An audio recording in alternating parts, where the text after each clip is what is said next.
sure there's one down here too.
Good morning. It may not feel like a good morning, and yet here we are. We're gathered for many purposes, and we begin with poetry, acknowledging that birth is a beginning and death a destination.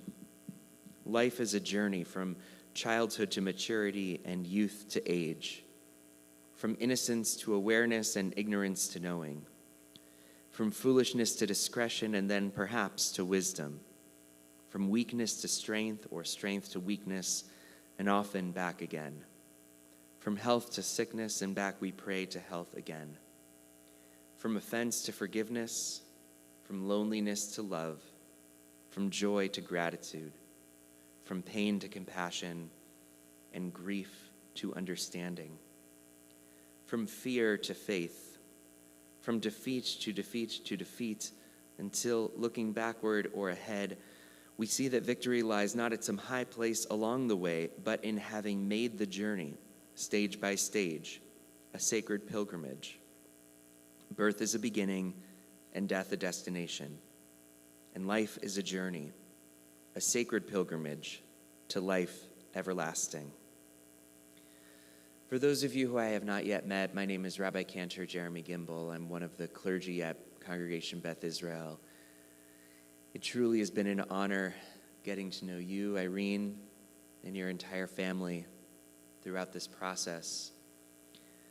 And we know that we are gathered here today to remember our beloved Alfredo Antonio Jalowayski, a son to Alfredo and Argemira, a brother to Hortensia and Carlos, a husband of 60 years to Irene, a father to Scott and Kai and Laura, a grandfather, Grandpa Al, to Kaya, Sebastian, Isabella, Elias, and Emily.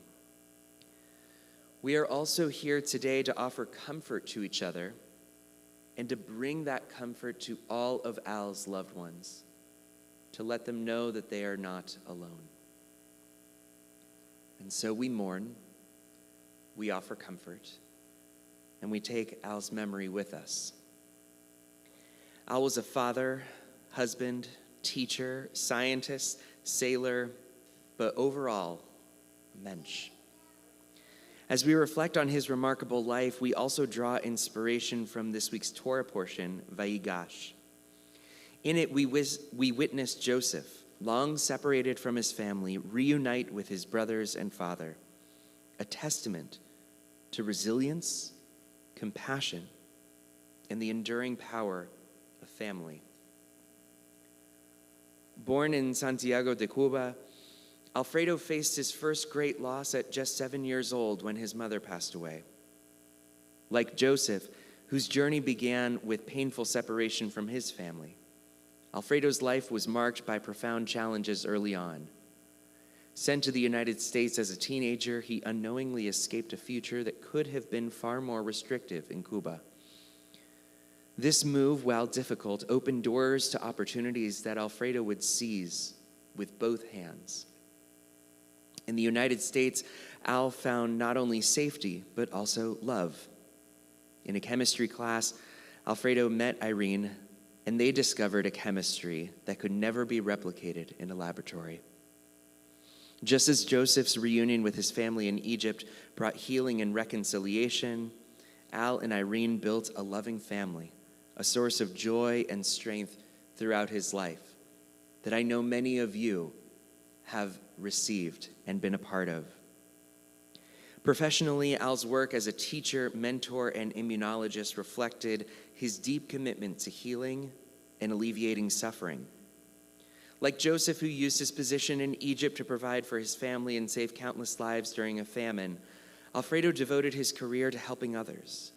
Through hundreds of scientific papers, groundbreaking research, and mentoring young scientists, including those from underprivileged backgrounds, Alfredo lived out the Jewish value of tikkun olam, repairing our world.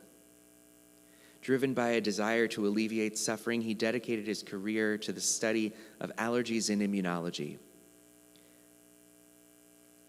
Each of his papers, each of his discoveries, each of his findings were expressions of his deep-seated desire to help people get better, to heal, to find relief from their pain. Yet Alfredo's contributions extended far beyond his scientific discoveries. A lover of sailing, kayaking, golf, and photography, he reveled in the beauty of creation. He was also deeply engaged in Jewish life, culminating in his adult bar mitzvah, which underscored his lifelong commitment to learning and spiritual growth. Al modeled diversity and inclusion long before they were buzzwords. His lab was a haven for people from all walks of life, a reflection of his belief that talent and potential recognize no barriers of race, ethnicity, or background. In Vaigash, Joseph weeps when he embraces his brothers, demonstrating the depth of love that can endure despite years of separation. Al, too, was a person whose love endured and grew stronger through every chapter of his life, whether in his role as a father, a mentor, or a friend. He poured his heart into every relationship, ensuring that those he cared for felt truly seen and supported. Alfredo's life reminds us of the words from Pirkei Avot. You are not obligated to complete the work, but neither are you free to desist from it. He lived this truth, dedicating his life to bettering the world while leaving room to savor its joys. His legacy is the countless lives he touched, the family he cherished, and the example he set of perseverance, kindness, and purpose. The truth is, this eulogy that I offer expresses most of his life. We also recognize that his last years were spent in a state of a mindset that was not him. Someone else was in Al's body. So for the last several years, we have seen Al drift away. And during that time, we have learned to live a different life. The truth is, no one of us wants to live life without those loved ones whose own lives brought such meaning, goodness, and happiness to our days.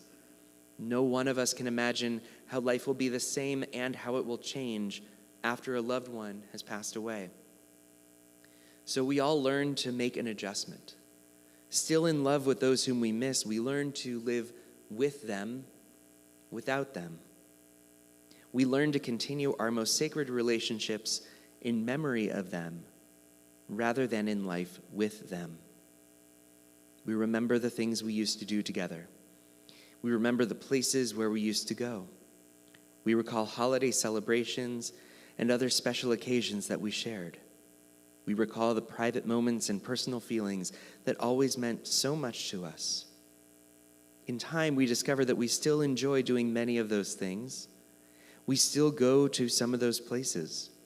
We still celebrate the happiness of holidays and mark the significance of important milestones with others. In time, our lives and the lives of our loved ones continue as they must. We are engaged by so much that is new. We are comforted by all that is familiar. But no matter the progress of our lives, something has changed. One day we realize that we are living with those whom we remember in a different way. We are living with them without them.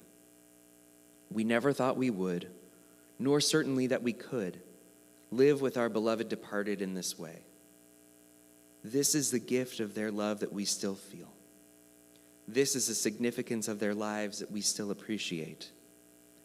As we gather here today in loving memory, we recognize the fullness of our daily experiences and blessings so that we are able to go on living our lives with Al, without Al. May Alfredo's memory be a blessing, and may we carry forward his love, his passion for healing, and his commitment to creating a better world. We continue our service with the recitation of psalms and prayers, linking Al's life with the millennia-old tradition of the people of Israel and the eternity of God. On the inside of our pamphlets, Psalm 121. Esa einai el harim me'ayin yavo ezri. Esa einai el harim me'ayin Yavo Ezri, Ezri,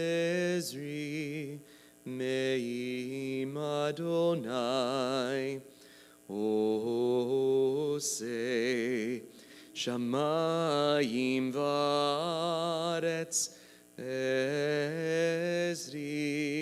Me'im Adonai, Ose, Shamayim va'aretz. We join together in the English. I lift my eyes to the mountains. What is the source of my help? My help comes from Adonai, maker of heaven and earth. God will not let your foot give way. Your protector will not slumber. See, the guardian of Israel neither slumbers nor sleeps. God is your guardian. God is your protection at your right hand. By day the sun will not strike you, nor the moon by night. Adonai will guard you from all harm. God will guard your soul, your going and coming, now and forever. On the front page of our pamphlets, Psalm 23. Mizmor leDavid, Adonai rohi lo echsar. Binot deshe yarbitzeni, al mei menuchot yenahaleni. Nafshi yeshovev, yancheni v'maglei tzedek lema'an Shemo. Gam ki elech begetz al mavet lo yidara ki ata imadi shivtecha umishantecha Hema yenachamuni, ta'aroch lefanai shulchan, neged tzoretai, dishanta v'Hashem en roshi, kosirevaya. Ach tov achesed yerdefuni, kol yemei chayai, v'shavti bevet Adonai, leorech yamim. Together, a song of David. Eternal God, you are my shepherd, I shall not want. You make me lie down in green pastures. You lead me beside still waters. You restore my soul. You guide me in paths of righteousness for the sake of your name. Even when I walk through the valley of the shadow of death, I will fear no evil, for you are with me. With rod and staff you comfort me. You prepare a table before me in the presence of my enemies. You have anointed my head with oil. My cup overflows.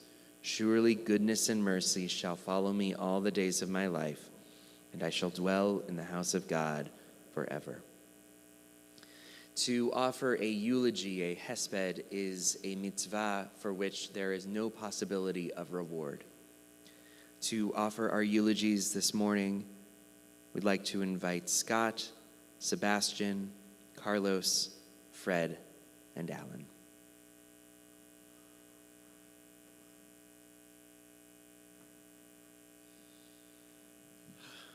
Thank you, everyone, for coming today to celebrate my father's life. It's so nice to see new friends, old friends, and family here today.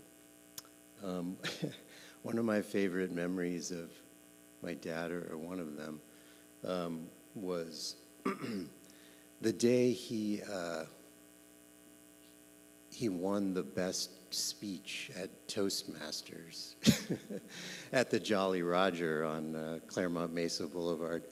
God, I wish I went to Toastmasters now. Yeah, thank you. He, any first generation immigrant, one of the hallmarks of success, I think, for someone like him was to assimilate, and he worked really hard on, not having an accent when he spoke, and so he, one of the things he did was, in his spare time, go to Toastmasters, and he, one of the nice things about that was that he let us know, what he was doing and what he was trying to achieve. And I know, God, I don't know when he was going to Toastmasters, but I must have been like 8. But it's something that I remember because it was a project that he was working on for himself. But I was involved. I knew what he was trying to do. He told me what he was trying to achieve. And when he finally won, it was like, a victory for both of us. And I felt his joy. One of the things I wanted to try to do today was, give a little bit of paint, a small picture of him. There are others that are going to talk probably more eloquently than me, but what it was like to be his son. And I just, the way I thought best to do that was to kind of just give a little vignette of what it was like to be in our house, when I was a kid. And we can try to draw a few lessons from that, or at least I tried to. I'll try to explain it at the end. I would wake up, come out to the living room, and almost every day I would see a blanket and like a stack of books, magazines.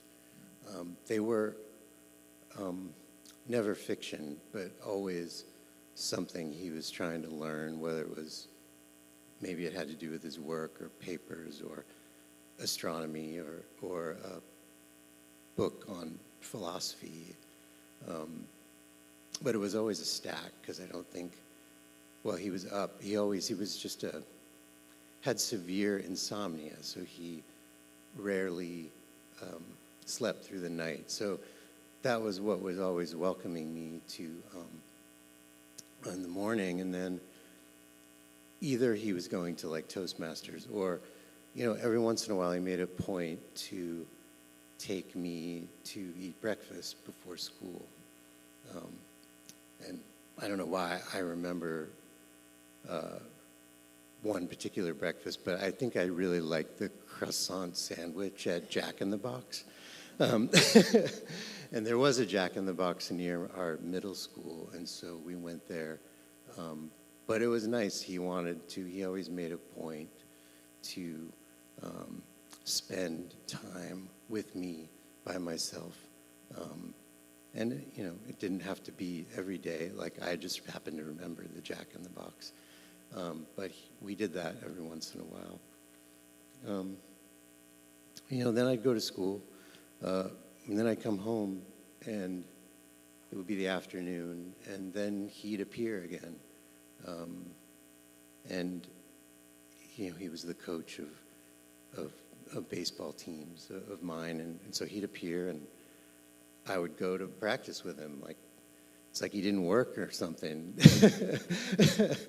And I remember one baseball practice in particular. It was in the very beginning when I first started playing baseball. When you join the Little League, they give, I'm talking about Grandpa. I'll be back in a second.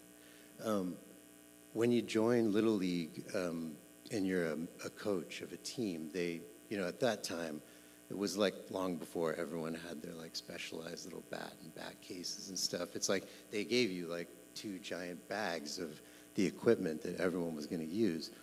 Catcher's gear and the bats and the balls, and everyone just had their own like glove and maybe a batting glove. And so we had all that equipment, and my dad was like, this sucks carrying this stuff around. It's like bulky and unwieldy. And so he was like, there's a better way for this. There is a better way to bring this crap to baseball practice. And so he went to, was it Handyman? I keep saying, is it Handyman, or what was the one in Claremont? What's the hardware store? Handyman. Yeah, thank you, Rusty. Thank you for coming. Hey, Steve. And he bought one of those shopping carts that people use when they can't carry groceries anymore, like a metal one, And he outfitted it. He just pimped it out with plywood, and he painted the plywood green, and it was on the bottom and the sides so that like all the equipment could go in and not fall out, but like be durable enough to like withstand the like wear and tear of like baseball equipment and kids and stuff. And I was so embarrassed. I'm like, Dad, you're not taking this to practice. Just bring the bags. And he's like, this is better. And so he like picked it up, because he had to pick up the thing, and it fit in the trunk. And he brought it to baseball practice, and I was like, God damn, it's like, this is so embarrassing. But then like my teammates were like saying the 1970s equivalent is like, that's so sick. Like what your dad did is so sick. Like, I love it. And they were like carrying, and they all wanted to like put the gear back in and wheel it around. Because the practice was kind of far. Like we practiced on, like I think at the time, like the Curie, dirt field. Because there weren't like a lot of like well-manicured baseball diamonds, and those were reserved for actually playing games. So it was like a long walk from like the Curie parking lot all the way to the backstop where we were practicing. So, this thing was like useful. Anyway, I was relieved that everyone didn't think my dad was a complete geek. But I also was like proud of him. I'm like, oh, I see. If you have a better way of doing things and you kind of just stick to your guns, like it actually might work better. And people may want to use it. Then at night, he would have a glass of whiskey, always just one. And then, if there was a Padre game on the radio, we would listen to that. And if there wasn't a baseball practice or a Padre game, there was a project. Like today and for the next 2 weeks, we're going to replace all the ground cover around the house. And you're going to help me. And so, we'd go back to Handyman on Saturday in the nursery, or the Carmel Valley nursery out the dirt road, and we would do that. But then he would pay me, which was nice. So there was always some reward at the end, but he always had a project, and he had like a collection of those popular mechanics. Like they used to sell these like how-to series, how to do plumbing, how to like just basic, how to like do the electrical stuff around the house. And he would like, he wasn't an engineer, but he like felt very strongly that he should be able to do all that stuff. And we would do it together. Or, I would sit and watch, and he would explain like what he was doing. And so we had kind of all those books, and he would do that. So there was always kind of a project. Anyway, I guess all of this is to say that he had a few kind of themes, running through his life that, of course, come out through these stories. And one of them is that, like, I actually can't, work was part of his life, but in an important part, but it wasn't everything. And he really, I didn't even mention the hobbies. If I stood here and told you all of his hobbies, we would be here all day. And but he really looked for the joy in life, and he did that in a lot of different ways. And hobbies was one of them, and succeeding was another, and his innovations were another, and family was of course at the center of everything. And we really shared in his successes and failures, and therefore we could understand, or I could understand, how he felt on the daily, which was nice, and hope that I could do that in my own life. But anyway, he's a tough act to follow, so and I want to make sure we get to the other speakers. But thank you again for coming to celebrate what was a pretty remarkable life and of a great man. And Seb, are you next? Thank you.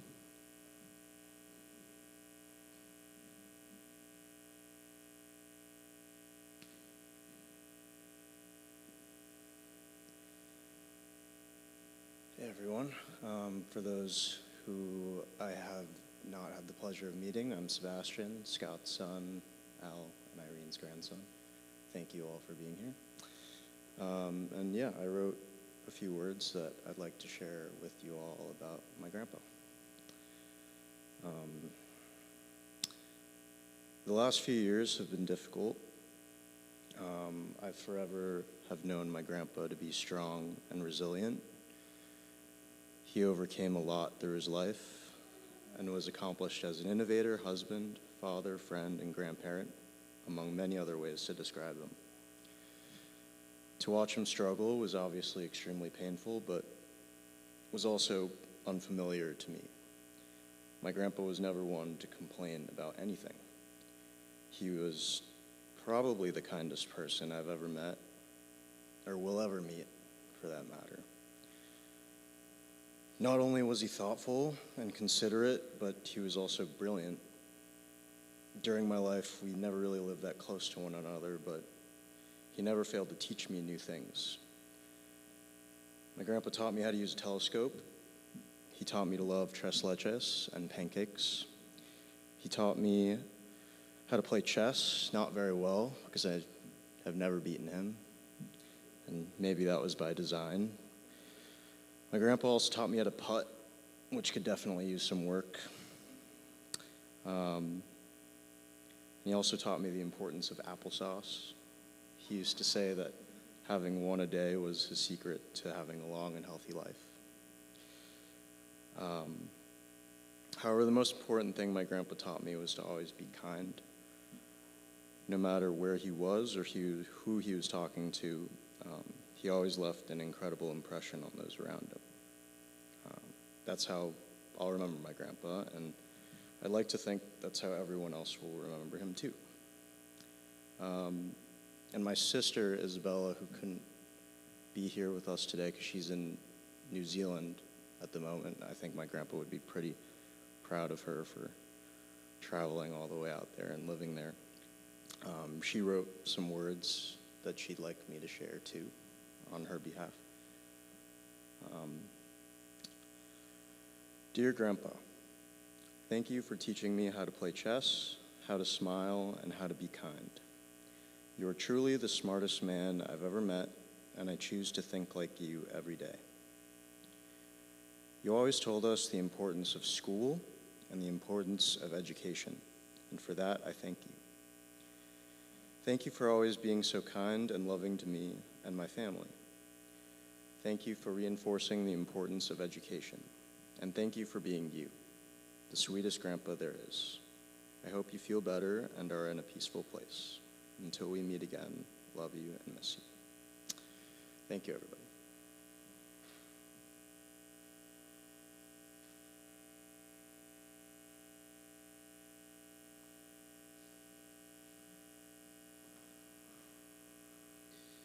Hello, everyone, and thank you for being here.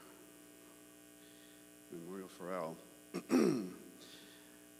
Some of the things I'm going to be saying you've heard, but I need to amplify what a wonderful man Al has been, is. In my life, he's meant everything to me. He inspired me. He made me realize what it takes to succeed. A lot of hard work. And I think about him all the time and remember what I saw him show, express, teach, directly or indirectly. And we all know he's a wonderful man. He's loving, caring, compassionate. But what sticks out to me too is selfless. He can think of you first. He's pleased when he sees a smile. And he's had a tough upbringing. He's had his share of pain, dilemmas, difficulties, but he's come through. Okay? This is one of the strengths that I always remember and inspires me to move on. He's always there. He comes through. He doesn't give up. And I've seen many times where families have had hardships, have had dilemmas. He stops what he's doing and he goes and helps you. Okay? I've seen that many times. And but I just want to keep saying too that another side of him is, yeah, Al, he, the rollerblader, his kayak, I see him. Tennis, oh yeah, the sailor. And he inspired me to be a photographer, which I passed on to my son. He always told me the little tricks of how he took these incredible pictures. And that's who he is, innovator. He's inspirational. He works hard. He works hard to make it better for someone else. He solves a problem. He looks for problems and finds them, when just to come up with an end. And I just want to say that he's a traveler, and he's lived life. He hasn't wasted it. He's really lived life. That's the image that I remember him by. Too. There's so many images. I can go on forever, but those are the highlights that I can remember Al, and he will always be a part of me. Always.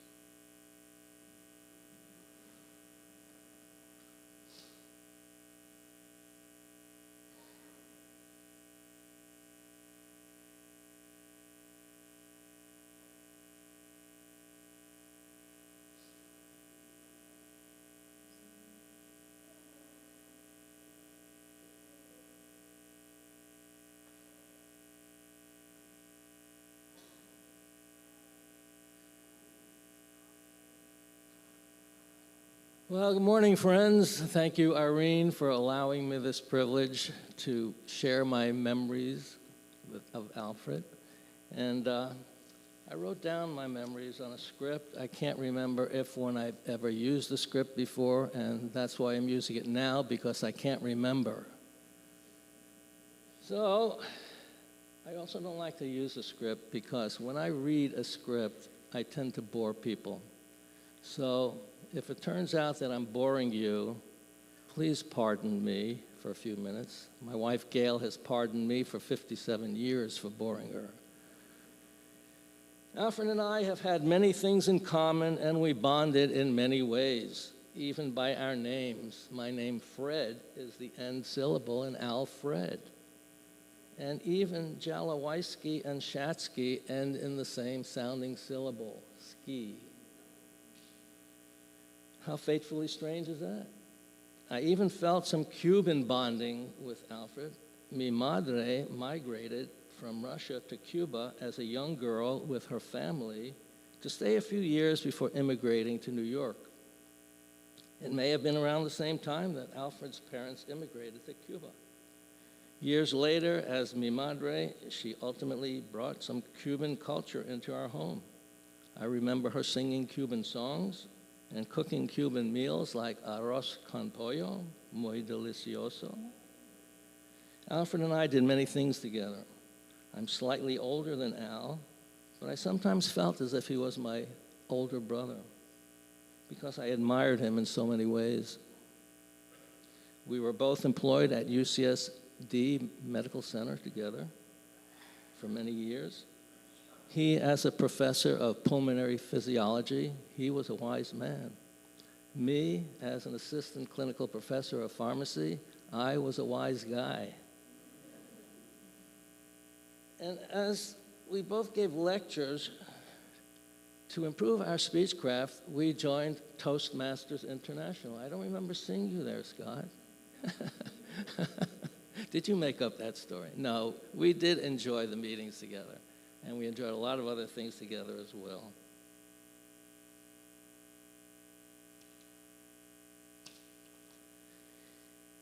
He was a very good tennis player. He was too good at tennis for me to play with him more than a few times. When we were in our mid-50s, he purchased a pair of rollerblades. I don't know if you know that, Scott. And we both went rollerblading several times until he broke a leg. But I continued rollerblading without him for 20 years. I introduced him to golf. And though I had played at golf for several years, I was never good enough to enjoy it. But I did enjoy golfing with Al when he was as bad at golfing as I was. Before long, however, he became a much better golfer than I, because as many of you know, when Alfred pursued his many interests and hobbies, he always did it with so much passion and enthusiasm. He soon invented, copyrighted, and marketed a device to improve the golf swing. He was an inventor of many things, professional and otherwise, and I always felt honored when he asked me for my opinion on some of his inventions, which, by the way, Scott, I really liked his accent. I don't know why he tried to improve it. And I loved one word in particular. He always used to ask me for a favor, and I tried to imitate that word. I just can't do it. Favor. Fed, please do me a favor. Did I say it right? I tried. Early in our friendship, I learned of his passion for sailing when I saw that he was building a small sailboat in the garage of his home in University City. I admired the gigantic dollhouse he built for his young daughter, Laura. It was probably large enough to store his telescope that he soon purchased to satisfy his interest in astronomy. Had he known then of the zoning changes in University City, he might have built that dollhouse a little larger to serve as a granny flat in his backyard. To satisfy his passion for photography, he built a darkroom in his home to develop the prized black and white photos he was producing. I don't know how he found the time to pursue a variety of additional creative hobbies. For a while, I was creating these little wire sculptures that I'd sell by consignment in galleries and at art fairs. Impressed by that, he asked me for a favor. He asked if I could give him my opinion of an idea he had in mind. Being a pulmonary physiologist, he had access to little dead laboratory animals.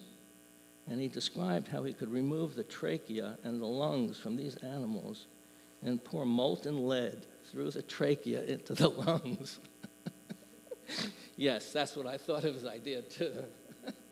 But it seemed like such a bizarre cockamamie idea to me until I saw the result of his pilot experiment.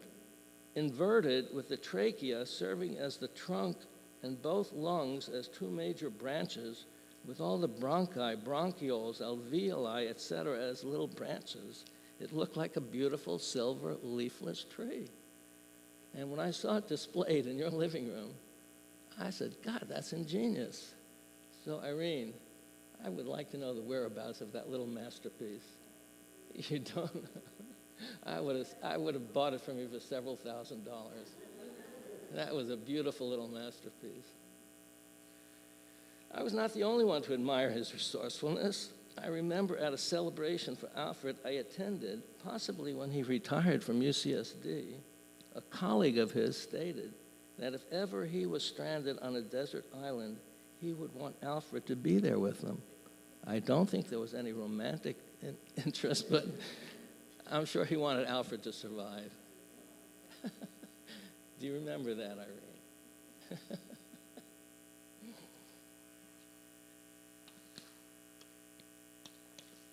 In this brief memoir, I, of course, focused on Alfred, but I cannot neglect to express my great admiration for Irene as well.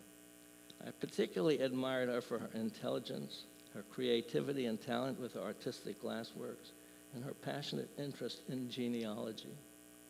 Knowing Irene and Al, it's no surprise that their children and grandchildren are so intelligent, talented, and successful. There was no limit to the distance Irene and Al would travel and what they would do for their family.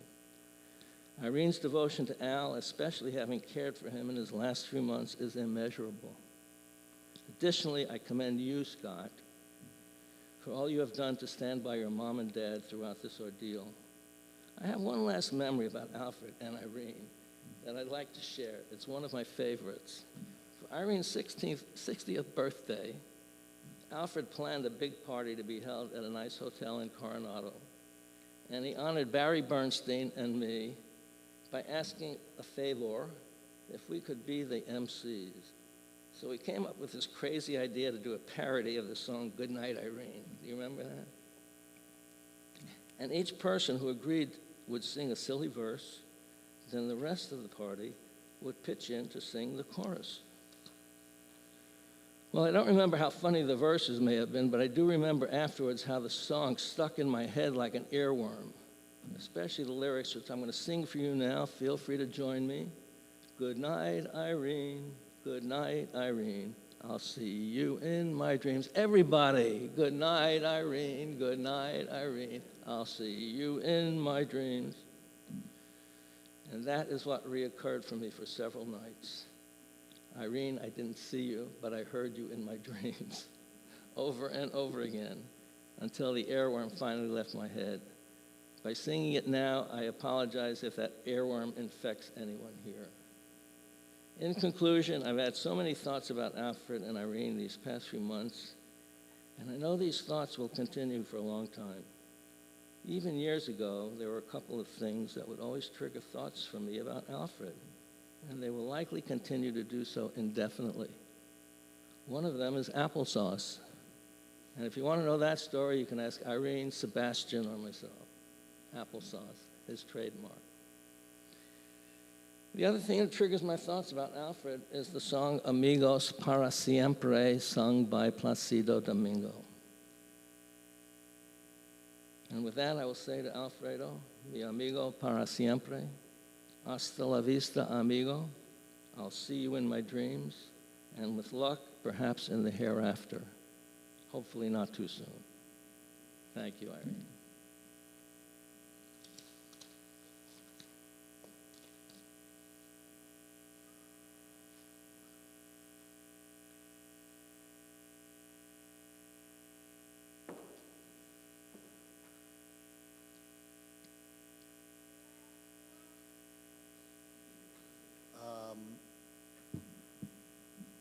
Thanks for having me speak. And I promise I'll get emotional. So my first memories of the Jalowayskis was like most families. Scott and I played sports together, went to school together.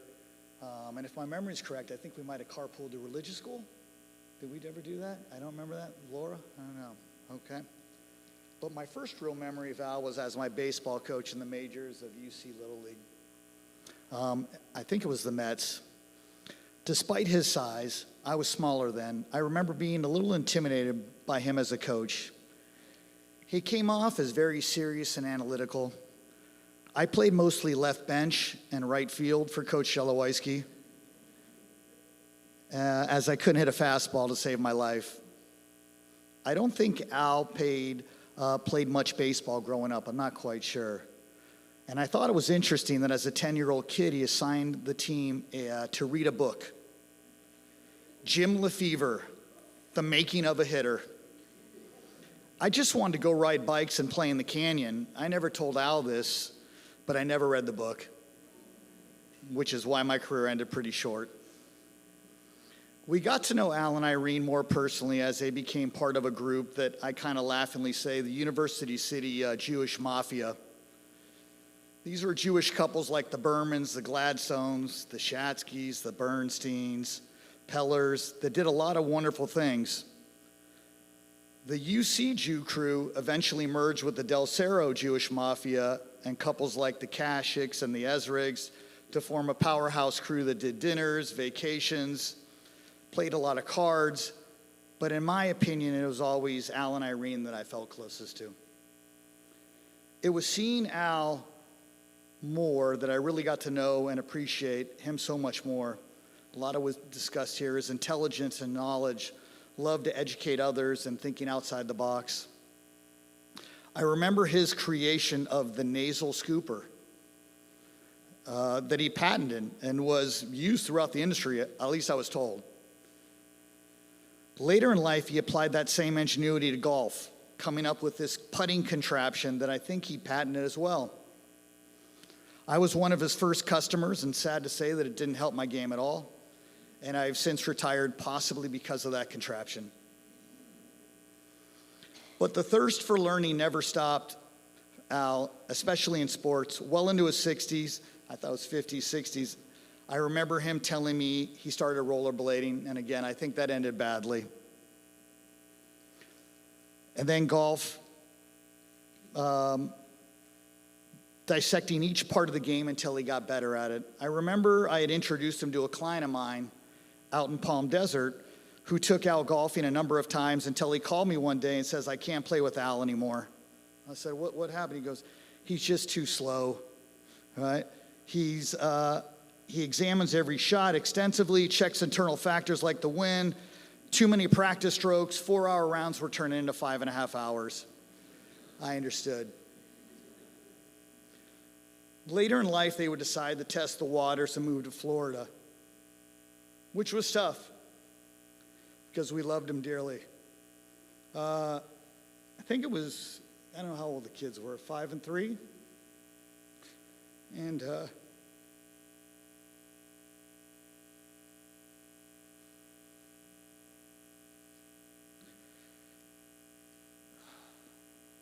so I had a company trip to Palm Beach that we jumped on because we had a chance to see my uncle and the Jays. I thought the highlight of the trip was going to, invited to Mar-a-Lago for dinner and drinks. No comments. And we asked Al and Irene if they would watch our kids. Of course, they jumped on it as they were wonderful with kids. They came over and took the kids to dinner and dessert in the resort and went back to the room so Al could, of course, teach the kids something, chess. A 5 and a 3-year-old learning chess. I thought that was great. I still look back on the photo scene, Aiden,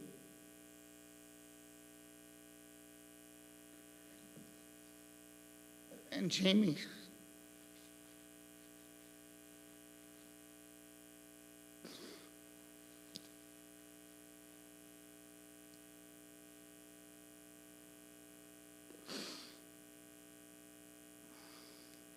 I look back at that photo of you on their lap, on his lap.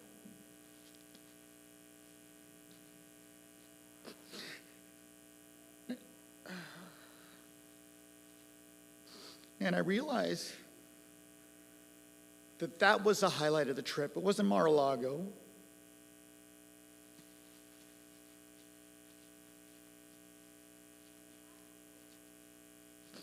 It was that experience that they had with Al.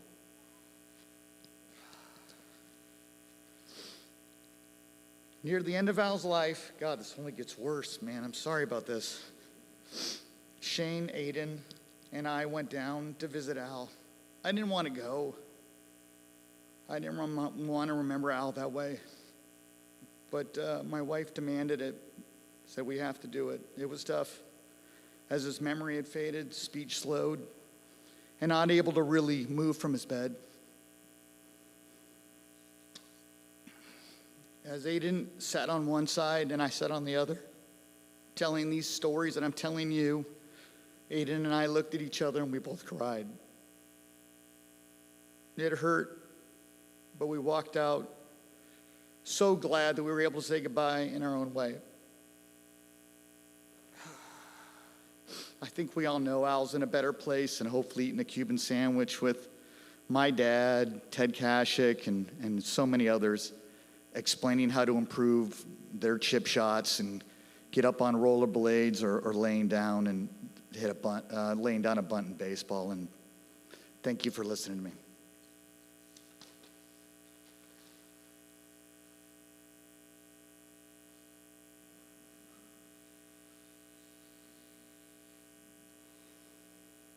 Thank you, Scott, Sebastian, Carlos, Fred, and Alan. As we've heard these stories and memories of Al, our job in the coming days and weeks and months is to continue sharing those stories. When a moment triggers a memory, call this family, call the friends, and that is how we will keep Al's memory alive. We now ask for God's comfort and mercy with the El Malei Rachamim prayer. I ask that you rise as you are able in mind, body, or spirit.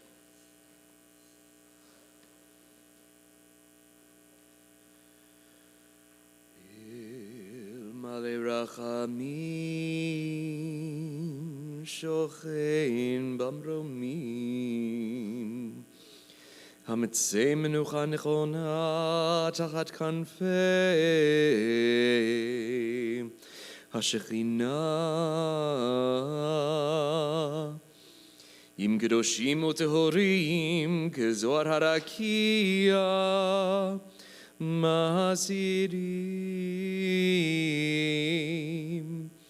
Et nishmat Lev ben Avraham Shelalach leolamo Bal harachamim harachamim Yasireu beseter kanafav leolamim V'yitzror b'torah chayim et nishmato Adonai hu nachalato V'yanuach b'shalom al mishkavo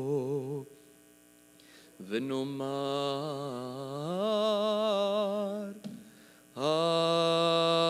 Amen.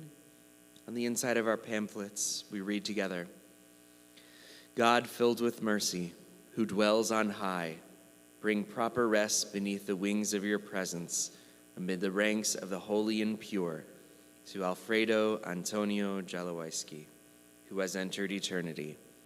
The Garden of Eden will be his resting place. May you, who are the source of mercy, shelter him beneath your wings eternally, and bind his soul in the bond of everlasting life. Eternal God, you are his inheritance. May he rest in peace. And let us say, on the back of our pamphlets, we turn to the words of Kaddish Yatom, the mourner's Kaddish. Sanctifying the name of God, we honor Al's memory. Together, Yitgadal v'yitkadash shemei Rabbah, Be'alma divrach yiruteh v'yamlich malchuteh, V'chayechon uvyomechon uvchaye dechol Beit Yisrael, Ba'agala uvizman kariv imru amen. Yehe shmei Rabbah mevarach le'alam u'almei almaya, Yitbarach v'yishtabach v'yitpa'ar v'yitromam v'yitnaseh, V'yitadar v'yitaleh v'yitalal shmei dekudsha b'richu.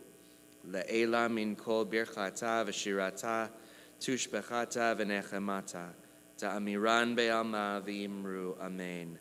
Yehi shlama rabba min shemaya v'chayim aleinu ve'al kol Yisrael v'imru amen. Osei shalom bimromav hu ya'aseh shalom aleinu ve'al kol Yisrael v'imru amen. May the Holy One of blessing, from whom all things come and to whom all things return, give us light and peace on this day of grief and mourning. May our service of memory for Al bring comfort and strength to everyone here, joining us in person or virtually. To our mourners, we say, Hamakom yinechem etchem betoch sha'ar avei Tzion v'Yerushalayim. May God console you among those who mourn in Zion and Jerusalem. To all this we say, Amen. I want to thank you all for being here. It is a mitzvah, a sacred duty, to share in a meal of consolation. It will be held in the social hall right across the courtyard. If you would like to hang on to your pamphlets, you are more than welcome to. If not, you can leave them by the memorial book, the guest book. If you have not yet signed in, please do so, so the family can know that you were present today. Again, thank you all for being here, and Shabbat Shalom.